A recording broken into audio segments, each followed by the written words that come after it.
everyone! Welcome back again to my YouTube channel at excited po ako sa inyo na i-share itong bagong loan application na nasa Google Play Store. So chat nyo to guys. So 'di ba? Application successful at nag-aantay na lang po ako na ma-transfer yung funds ko sa aking GCash account. O 'di ba? Meaning approve agad. Nako guys. So panoorin nyo to guys hanggang dulo para malaman nyo kung magkano yung pinapaloan ng bagong loan application na to guys sa Google Play Store na ang pangalan po is Pera Loan, which is kung i-check mo po siya sa Play Store, meron pa lang siyang 2.3 stars at 7 reviews. Ewan ko lang ngayon guys, baka kasi marami na yung nakakita at nakapag-download dito, pero nung in-install ko siya, 7 reviews pa lamang guys. At ang offer nito guys is up to 50,000 pesos, SEC registered daw, at may fast and secure loans kapag ikaw ay nag-apply dito guys. So check natin kasi lately, puro nasa App Store yung mga naglalabasang bago. So ngayon guys, meron sa Google Play Store at ito na nga, i-share ko sa inyo. Pero bago yun guys, syempre,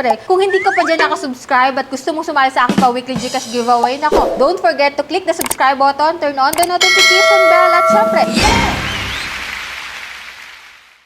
huwag mo kalimutang i-like at mag-comment dyan sa video natin kasi dito po is kukuha po ka ng 1 lucky winner. So, every Monday po yung aking announcement at 5 lucky winners po yung aking pipiliin. And every last Monday of the month, which is monthly, may pa-cellphone giveaway po tayo. So, dito guys, alamin na natin kung anong meron dito kay Pera Loan. So, kaya-exist nito sa Google Play Store baka kasi okay to at maaasahan natin so far. So, if you are interested na malaman, so keep watching.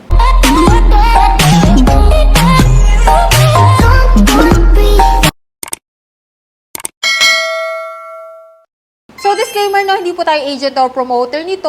Siyempre, ako muna yung magta-try nito guys para malaman nyo kung okay yung application. Kasi maraming makaka-access nito kasi available sa Google Play Store, diba? So, yan guys, 50,000 yung kanyang pinapaloan. So, check na natin guys. Dito kasi guys, nung nag-apply ako, ito yung bumungad after ko mag-fill up ng aking personal information. Biruin mo guys, application successful. So, umasa ako agad na successful yung aking pag-apply dito at marireceive ko yung niload ko. Kung makikita mo dito guys, 2,000 pesos yung in-offer niya sa akin, which is 91 days na may 6 terms. Yes, may 6 terms po siya na repayment schedule. So, yung 91 days is equivalent to 3 months. So, ibig sabihin, 3 months to pay itong 2,000 pesos. Pero kung guys, kung isi-check mo dito, sa kanyang repayment period, June 30 po, magbabayad ka na po ng 355 pesos. Then, next po, July 15 is 352 pesos, which is po, meron siyang 6 terms, ibig sabihin, 15 days po kada term ang meron dito kay Pera Loan. Pero kung ito total po natin lahat ng babayaran mo within 6 terms, 355 nung unang term, 352 nung ikalawa, 349 nung pangatlo, pang-apat po is 347 plus 344 plus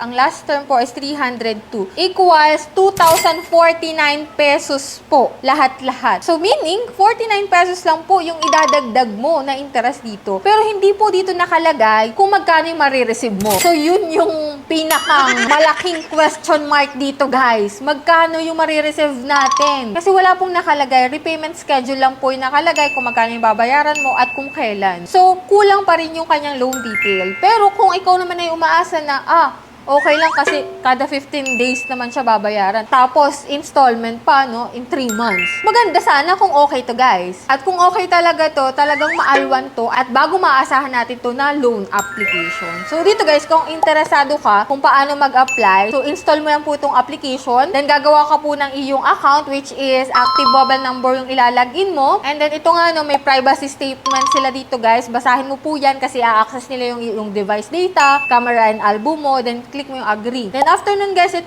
credit score, pwede mo pong i-check yung iyong credit score at ma-evaluate po nila kung ikaw ay ma-approve or hindi.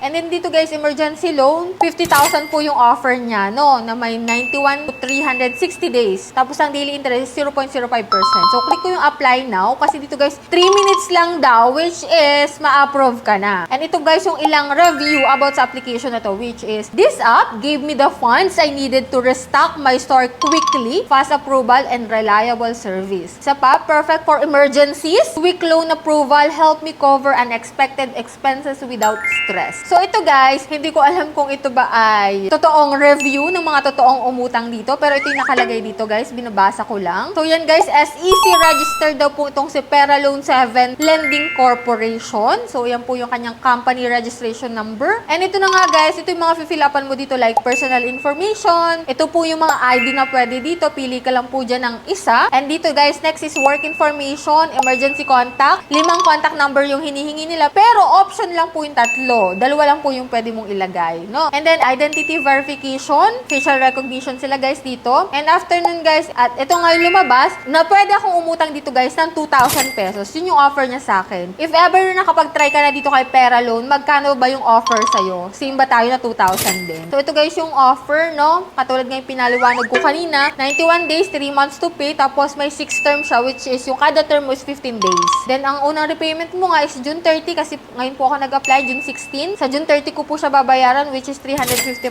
pesos. So, kada 15 po yun hanggang matapos po sa September 14, 2025. So, kung okay to guys, kasi yung 2,000 pesos, inutay-utay mo siyang binayaran. Kung totoo to guys, na ganito talaga yung repayment period, okay to na application. Pero ngayon guys, hindi pa natin sure kasi ka-apply ko pa lang po ngayon. At ito nga, if ever man, pwede ko siya ma-receive sa GCash, GoPay, at GrabPay. At kung i-check ko guys, after kong ma-evaluate, pinundot ko kasi dito guys, yung credit score, which is instant evaluation. So sabi dito, evaluate your credit score and understand your financial position. Enhance your score to access superior loan opportunities. So nung kinilik ko to guys, nilagay ko lang po yung ID ko, ID number ko, kung saan ako nakatira, kung ilang taon na akong nagtatrabaho, kung magkano yung sweldo ko. Tapos may mga ilang katanungan akong sinagutan. Then after nun guys, ito na yung lumabas. Emergency loan is not approved po yung aking application. So nagulat ako guys. Ibig sabihin, mababa yung aking credit score. Which is